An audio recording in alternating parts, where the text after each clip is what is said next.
বুধবার রাতভর ভারী বৃষ্টির জেরে ধস নেমেছে দার্জিলিং পাহাড়ের নানা এলাকায়। ধসে চাপা পড়ে মৃত্যু হয়েছে সুখিয়া ব্লকের বাসিন্দা ৭৮ বছর বয়সী রঘুবীর রায় নামে একজনের। ঘটনার খবর পেয়ে গ্রামে যান বিডিও ও পুলিশ আধিকারিকরা। মৃতের পরিবারকে আর্থিক ক্ষতিপূরণ দেওয়া হবে বলে প্রশাসন সূত্রের খবর। দক্ষিণ দিনাজপুরের বুনিয়াদপুরের একলব্য আবাসিক বিদ্যালয়ে পরিদর্শনে গিয়ে শিক্ষকদের ভূমিকায় সুকান্ত মজুমদার। ছাত্রদের ক্লাস নিলেন কেন্দ্রীয় শিক্ষা প্রতিমন্ত্রী। সুকান্ত মজুমদার রাজনীতিবিদের পাশাপাশি একজন অধ্যাপক। স্বাভাবিকভাবেই বিদ্যালয় পরিদর্শনে গিয়ে ছাত্রদের সাথে কথা বলতে গিয়ে ছাত্রদের শিক্ষাদান শুরু করে দেন। বেআইনি আগ্নেয়াস্ত্র সহ 2 যুবককে গ্রেফতার করল দিনহাটা থানার পুলিশ। বৃহস্পতিবার দুপুরে দিনহাটা থানার তরফে সংবাদ মাধ্যমকে এই খবর জানানো হয়। জানা গিয়েছে, বৃহস্পতিবার রাতে দিনহাটা থানার পুলিশ রাতে টহল দেওয়ার সময় দিনহাটা শহরের বাইপাস মোড় এলাকায় সন্দেহজনকভাবে 2 যুবককে আটক করে। এরপর ওই 2 যুবকের কাছ থেকে উদ্ধার হয় একটি 7.65 mm পিস্তল ও 4 রাউন্ড গুলি।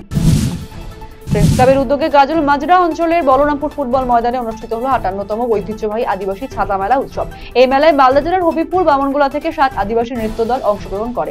নৃত্য প্রতিযোগিতা দেখতে প্রচুর লোকের সমাগম হয়। প্রতিযোগিতায় প্রথম, দ্বিতীয় এবং তৃতীয় দলকে পুরস্কৃত করা হয়। ধামসা মাদল বাজিয়ে নাচ গানে মেতে ওঠে দলগুলো। নজরকাড়া সেরা নৃত্য পরিবেশন করা দলগুলোকে পুরস্কৃত করা হয় উদ্যোক্তাদের তরফে।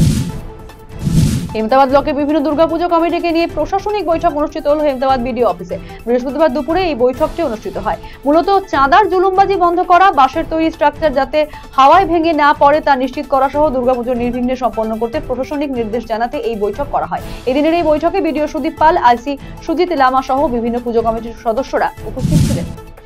শিলিগুড়ির বিধান মার্কেটে অগ্নিকাণ্ডে ক্ষতিগ্রস্ত দোকানদারদের হাতে তুলে দেওয়া হলো আর্থিক অনুদান। বৃহস্পতিবার মেয়র রিলিফ ফান্ড থেকে সম্পূর্ণরূপে ক্ষতিগ্রস্তদের হাতে 50,000 টাকা ও আংশিক ক্ষতিগ্রস্তদের হাতে 15,000 টাকার চেক তুলে দিলেন শিলিগুড়ির মেয়র গৌতম দেব। সেচ দপ্তরের গাফিলতির জন্য ঘর ছাড়া হলো 80টি পরিবার। বর্তমানে তাদের স্থায়ী ঠিকানা কমিউনিটি হল। বিগত কয়েকদিন ধরে পাহাড় এবং সমতলে লাগাতার বৃষ্টিপাতের ফলে জলস্তর বৃদ্ধি পেয়েছে সমস্ত নদীগুলিতেই। ফলে ভাঙনও শুরু হয়েছে। শিলিগুড়ির অদূরে চমকডাঙ্গি গ্রাম সংলগ্ন এলাকার পাশ দিয়ে বয়ে চলেছে তিস্তা নদী। গ্রামে ঢোকার মূল রাস্তা গত কদিন আগেই তিস্তা নদীর গ্রাসে চলে গিয়েছে। শিলিগুড়ি মেট্রোপলিটন পুলিশের ভক্তিনগর থানা থেকে ব্যবস্থা করা হয়েছে খাবার এবং ত্রিপলের। আর্থিকভাবে পিছিয়ে পড়া মহিলাদের স্বনির্ভর করে তুলতে উদ্যোগী হলো উত্তর দিনাজপুর জেলা প্রশাসন। বৃহস্পতিবার কালিয়াগঞ্জ বিডিও অফিসে আনুষ্ঠানিকভাবে উদ্বোধন করা হলো সৃষ্টিশ্রী স্টল ও খাদ্য সহায়তা কেন্দ্রের। এদিনের এই উদ্বোধনী অনুষ্ঠানে উপস্থিত ছিলেন জেলা শাসক সুরেন্দ্র কুমার মিনা, বিডিও প্রশান্ত রায়, পঞ্চায়েত সমিতির সভাপতি হিরণময় সরকার, পুরপ্রধান রামনিবাস সাহা সহ অন্যান্যরা। শারদোৎসবে দুস্থ মানুষদের নতুন জামা কাপড় বিলি করলেন গাজলের বিধায়ক চিন্ময় দেব বর্মন। বৃহস্পতিবার গাজলের বিধায়ক চিন্ময় দেব বর্মনের উদ্যোগে বামনগোলা মোড়ে তার কার্যালয় থেকে প্রায় 1000 দুস্থদের মধ্যে নতুন বস্ত্র বিতরণ করেন তিনি। উপস্থিত ছিলেন গাজল ব্লক কনভেনার বঙ্কিম সরকার, মন্ডল সভাপতি মধুসূদন কুন্ডু সহ অন্যান্য নেতৃত্ব। বন্যা পরিস্থিতি পরিদর্শনে গিয়ে অল্পের জন্য রক্ষা পেলেন রাজ্যসভার সাংসদ মৌসম বেনিজের নূর। রতুয়া থানা এলাকার মহানন্দাটোলা এলাকায় এদিন নৌকায় করে ভাঙন কবলিত এলাকা পরিদর্শনে গিয়েছিলেন তিনি। আর সেখানে নৌকায় উঠে পড়েন বহু মানুষ। অল্পের জন্য ফুলহার নদীর জলে পড়ে যাওয়া থেকে রক্ষা পান সাংসদ। রায়গঞ্জ জেলা কারেকশনাল হোমে বৃহস্পতিবার স্বাস্থ্য ইঙ্গিত পরিষেবার সূচনা হলো।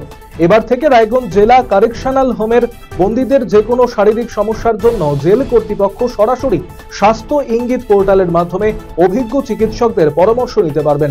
কিছু বিশেষ রোগের জন্য বিশেষজ্ঞ চিকিৎসকের পরামর্শ নেবার ব্যবস্থাও এই টেলিমেডিসিন পরিষেবার মাধ্যমে সম্ভব হবে।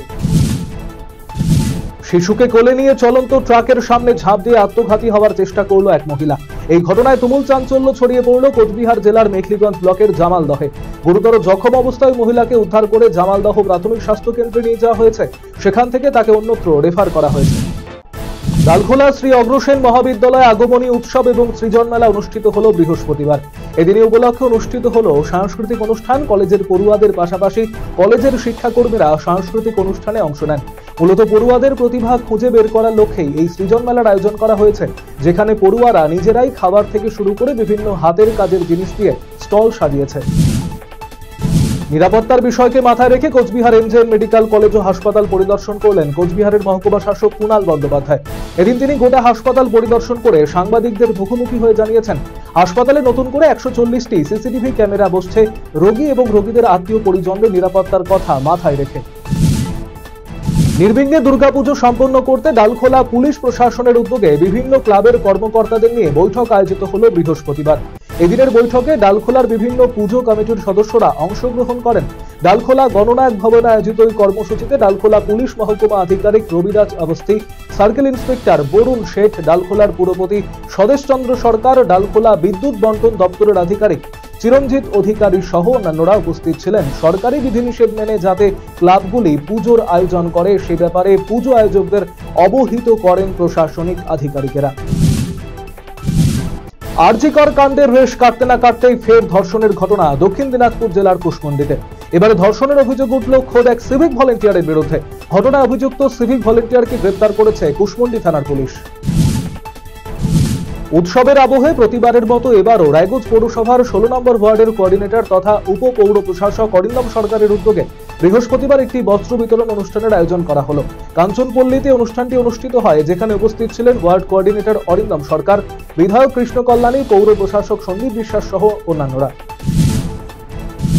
সাংবাদিক এবং স্বেচ্ছাসেবী সংগঠনের উদ্যোগে বিভিন্ন সরকারি স্কুলের ছাত্রীদের নিয়ে সচেতনতামূলক শিবির অনুষ্ঠিত হলো বাগডোগরায়। বৃহস্পতিবার বাগডোগরা জেমস স্পোর্টিং ক্লাবে বাগডোগরা বালিকা বিদ্যালয়, শুভমায়া সূর্যনারায়ণ হাই স্কুল এবং গান্ধী মেমোরিয়াল হাই স্কুলের ছাত্রীদের মধ্যে বর্তমান সমাজের বিভিন্ন প্রয়োজনীয় সচেতনতা এবং শরীর স্বাস্থ্য ভালো রাখার সচেতনতামূলক অনুষ্ঠান অনুষ্ঠিত হয়। পুজোয় ক্লাবগুলিকে আর্থিক সহায়তা প্রদানের জন্য রাজ্যের মুখ্যমন্ত্রীকে ধন্যবাদ জানিয়ে বৃহস্পতিবার সন্ধে 5:30 নাগাদ কোচবিহার শহরে মিছিল করল কোচবিহার সদর ক্লাব সমন্বয় সমিতি। এদিনের এই মিছিলে কোচবিহার শহরের প্রায় 3 শতাধিক ক্লাবের কর্মকর্তারা অংশগ্রহণ করেন। এদিন কোচবিহার লালদিঘি সংলগ্ন এলাকা থেকেই মিছিল শুরু হয়। রাজ্যের মুখ্যমন্ত্রীকে ধন্যবাদ জানিয়ে কোচবিহার সদর ক্লাব সমন্বয় সমিতির পক্ষ থেকে এই মিছিল বলে এদিন জানিয়েছেন তৃণমূলের কোচবিহার জেলা সভাপতি অভিজিৎ দে ভৌমিক।